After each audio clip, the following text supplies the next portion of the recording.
के लिए खड़े होने का काम, हर गरीब के जीवन में खुशी लाने का काम माननीय प्रधानमंत्री मोदी जी के नेतृत्व में हुआ है। आज मैं इस सभा में माननीय अमित शाह जी का अभिनंदन करते हुए केवल इतनी बात कह करके कि भारतीय जनता पार्टी के सभी प्रत्याशी आज जो उपस्थित हैं उन्हें आशीर्वाद देने के लिए आदरणीय गृह मंत्री अमित शाह जी जो भारतीय राजनीति के हमारे आज के चाणक्य हैं, हम सबको आशीर्वाद देने के लिए आए हैं। जोरदार तालियों से पुनः एक बार आदरणीय अमित जी का अभिनंदन करिए। बहुत बहुत धन्यवाद। जय हिंद, जय भारत। माननीय अमित शाह जी, गृह मंत्री यशस्वी, माननीय अमित जी के लिए जोरदार ताली बजाएं और मैं उनको सीधा आमंत्रण दे रहा हूं, वो आए बाबा महाकाल की धरती पर अपने विचार व्यक्त करें। जोरदार ताली बजा करके अमित शाह जी जिंदाबाद।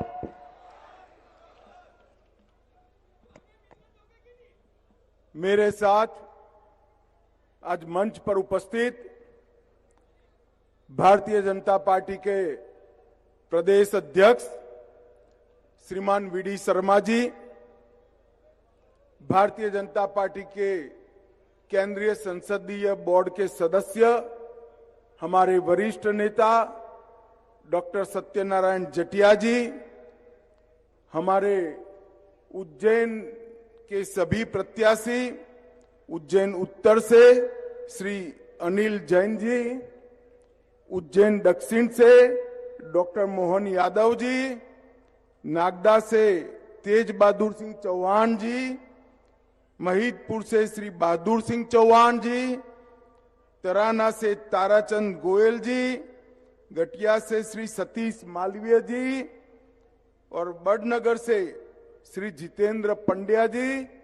और आज महाकाल की इस भूमि पर यहां पर पधारे हुए प्यारे भाइयों, बहनों, माताओं और मेरे जिगर के टुकड़े जैसे युवा मित्रों, आप सभी का बहुत बहुत स्वागत।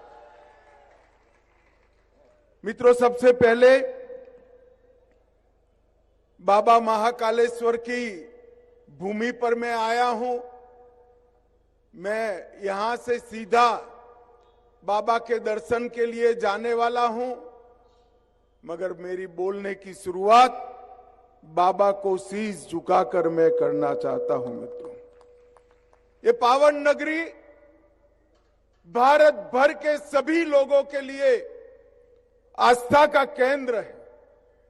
यही जगह है जहां से वेद काल से भारत के संध्या पूजन का समय तय होता है, स्टैंडर्ड टाइम तय होता है।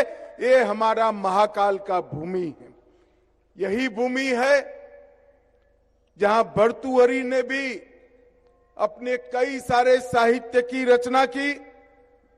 वीर विक्रम की बातों से पूरा देश का बच्चा बच्चा राजा विक्रम के ज्ञान और पराक्रम से जानकार है। ये महाकवि कालिदास की भूमि है।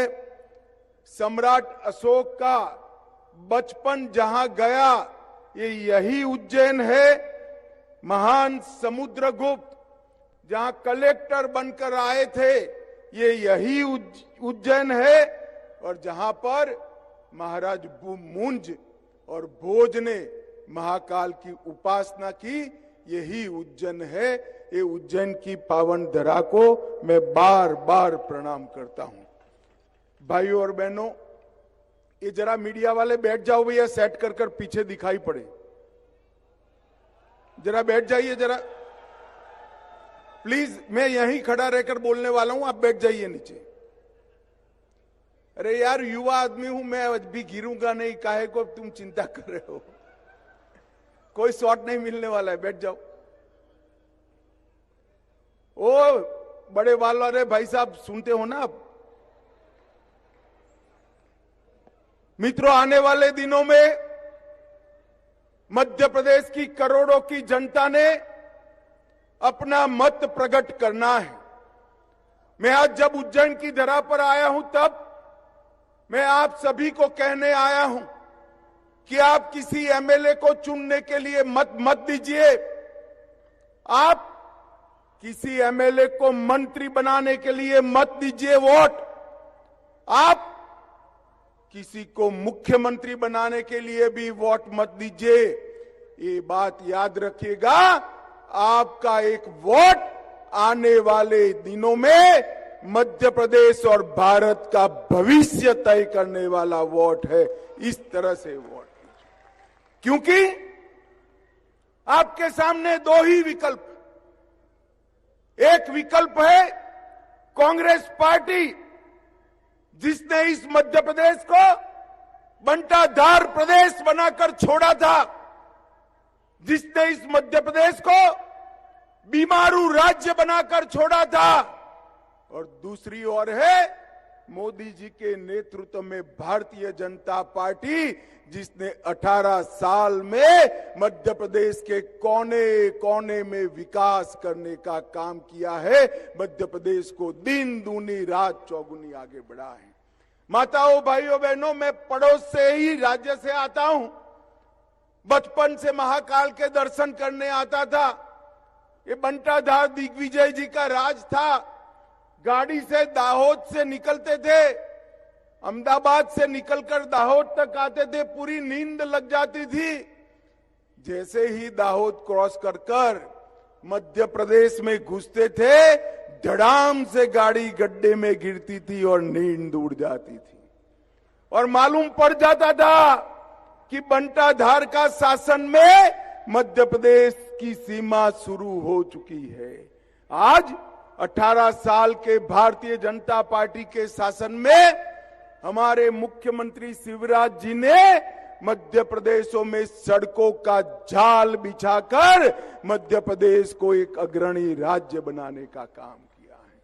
मित्रों, मध्य प्रदेश का विकास और गरीबों का कल्याण, शहरों का विकास, गांव का कल्याण, उज्जैन का विकास, ये सारा भारतीय जनता पार्टी के शासन में हुआ है। मैं आज आपको बताने आया हूं, 2002 में कांग्रेस पार्टी ने जब सरकार छोड़ी, तब मध्य प्रदेश का बजट 23,000 करोड़ रुपए था। सिर्फ 23,000 करोड़ रुपया। कितना था, जरा जोर से बोलो भाई, और जोर से बोलो। 23,000 करोड़ से मध्य प्रदेश के बजट को 3,15,000 करोड़ तक पहुंचाने का काम ये भारतीय जनता पार्टी ने किया है। शिक्षा के बजट को 2456 करोड़ से 38,000 करोड़ पहुंचाया। और प्रति व्यक्ति आय, जो विकास का द्योतक मानी जाती है, एक मानदंड माना जाता है, प्रति व्यक्ति आय 11,000 करोड़ रुपया थी। मध्य प्रदेश की प्रति व्यक्ति आय को 11,000 करोड़ से बढ़ाकर 1,40,000 रुपया करने का, 11,000 रुपया थी, 11,000 से बढ़ाकर 1,40,000 रुपया करने का काम हमारी भारतीय जनता पार्टी की सरकार ने। ये बंटाधार की सरकार 60,000 किलोमीटर के रोड छोड़कर गई थी। आज मध्य प्रदेश में 5,10,000 किलोमीटर रोड बनाने का काम ये भारतीय जनता पार्टी की सरकार ने किया है। और एमएसपी पर गेहूं की खरीदी, अभी कमलनाथ का मैं भाषण सुनता था, किसानों की बात कर रहे थे। अरे कमलनाथ, जरा शर्म करो, शर्म। अपने गिरेबान में झांको। आपके समय में 4,40,000 टन गेहूं खरीदा जाता था, सिर्फ 4,40,000 टन। हमारे समय में अब 71 लाख मैट्रिक टन गेहूं किसानों का एमएसपी पर खरीदने का काम होता है। मित्रों, युवाओं के लिए मेडिकल सीटें ये 620 छोड़कर गए थे, हमने 4,000 तक पहुंचाई। आईटीआई की संख्या 159 से 1,014 तक पहुंचाई। और पर्यटक, क्योंकि कानून और व्यवस्था की धज्जियां उन्होंने उड़ा कर रखी थी, पर्यटक पहले 64 लाख आते थे, इसकी जगह मध्य प्रदेश में 64 लाख से बढ़कर 9 करोड़ पर्यटक अब भारतीय जनता पार्टी के शासन में आते हैं। मित्रों, ये बताता है कि भारतीय जनता पार्टी ने विकास को कितना महत्व दिया है। और मित्रों, मोदी जी ने ढेर सारे विकास के काम किए हैं, मैं बाद में बताता हूं। परंतु एक बात याद रखना भैया, आपका वोट, जैसा मैंने कहा, ऐसे सिर्फ मध्य प्रदेश का एक एमएलए का चुनाव नहीं करेगा। आपका वोट मध्य प्रदेश और भारत का भविष्य तय करने वाला वोट है। ये 9 साल के अंदर मोदी जी ने इस देश के अंदर भारी परिवर्तन करने का काम किया है। मुझे बताओ उज्जैन वालों, ये कश्मीर जो है हमारा है या नहीं है? जोर से बोलो, अंत तक हमारा है या नहीं है? धारा 370 हटनी चाहिए या नहीं हटनी चाहिए? एक कांग्रेस पार्टी, कमलनाथ और बंटाधार की पार्टी 70 साल से धारा 370 को हटाती नहीं थी। 2019 में आपने मोदी जी की झोली कमल से भर दी। मोदी जी फिर से प्रधानमंत्री बने और एक दिन सुबह 5 अगस्त 2019 को धारा 370 को संसद में समाप्त करने का काम कर। और उस वक्त एक कांग्रेसी है राहुल बाबा क्या कहते थे? मत हटाइए, मत हटाइए, धारा 370 हटाओगे तो कश्मीर में खून की नदियां बह जाएगी। अरे राहुल बाबा, खून की नदियां छोड़ो, कंकर चलाने की किसी की हिम्मत नहीं हुई है, कंकर चलाने की। और मोदी जी ने आज हमारे कश्मीर को, भारत माता के मुकुट मणि को हमेशा के लिए भारत के साथ जोड़ने का काम कर दिया है। मैं यहां आया हूं, भैया मुझे बताओ, अयोध्या में राम मंदिर बनना चाहिए या नहीं बनना चाहिए? जोर से बोलो, बनना चाहिए या नहीं बनना चाहिए? एक कांग्रेस पार्टी सालों से राम मंदिर को अटका रही थी, भटका रही थी, लटका रही थी। मोदी जी ने एक दिन सुबह इसकी नींव डालने का काम किया। ये राहुल बाबा, मैं 2014 से 19 पार्टी का अध्यक्ष था। हर चुनाव में कहते थे भाजपा वाले कहेंगे मंदिर वहीं बनाएंगे मगर तिथि नहीं बताएंगे। मुझे ताना लगाते थे। मैं आज राहुल बाबा को तिथि कहने आया हूं। 22 जनवरी 2024 को मोदी जी प्राण प्रतिष्ठा में जाने वाले हैं और 22 जनवरी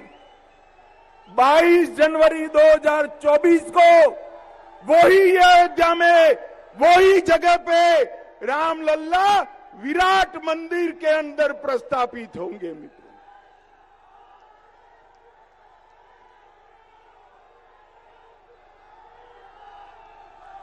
और एक कांग्रेस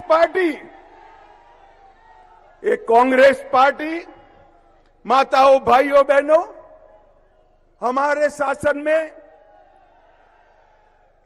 शासन में महाकाल लोक बना। दुनिया भर से जितने लोगों ने महाकाल लोक का विजिट किया, दर्शन किया, सभी ने इसकी बुरी बुरी प्रशंसा की है, एक कमलनाथ के अलावा। उज्जैन वालों, बताओ मुझे, महाकाल लोक के निर्माण का जो विरोध करते हैं, वो कांग्रेसियों को मध्य प्रदेश में शासन का अधिकार देना चाहिए क्या? देना चाहिए क्या? सिर्फ महाकाल लोक नहीं, मोदी जी के शासन में काशी विश्वनाथ का कॉरिडोर बना, सोमनाथ का मंदिर सोने का बन रहा है, बद्रीनाथ और केदारनाथ का पुनरोद्धार हुआ। और मित्रों, भारत चंद्रयान से चंद्रमा पर भी पहुंच गया। ये मोदी जी का शासन। हम कुछ भी करते हैं, एक कांग्रेस को विरोध करने की आदत पड़ गई। हम ट्रिपल तलाक हटाते हैं, ये कहते हैं ट्रिपल तलाक मत हटाइए। हम धारा 370 हटाते हैं, वो कहते हैं धारा 370 मत हटाइए। हम सर्जिकल स्ट्राइक और एयर स्ट्राइक कर कर पाकिस्तान को सीधा करने का काम करते हैं, वो कहते हैं उसमें भी उनको पेट में दुख। अरे राहुल बाबा, आपके समय में आए दिन पाकिस्तान से आलिया मालिया जमालिया आ जाते थे और बम धमाके कर कर चले जाते थे, कोई जवाब नहीं देता था। मोदी जी के समय में उरी और पुलवामा में हमला किया, वो पाकिस्तान के घुसे हुए आतंकवादी भूल गए कि सरकार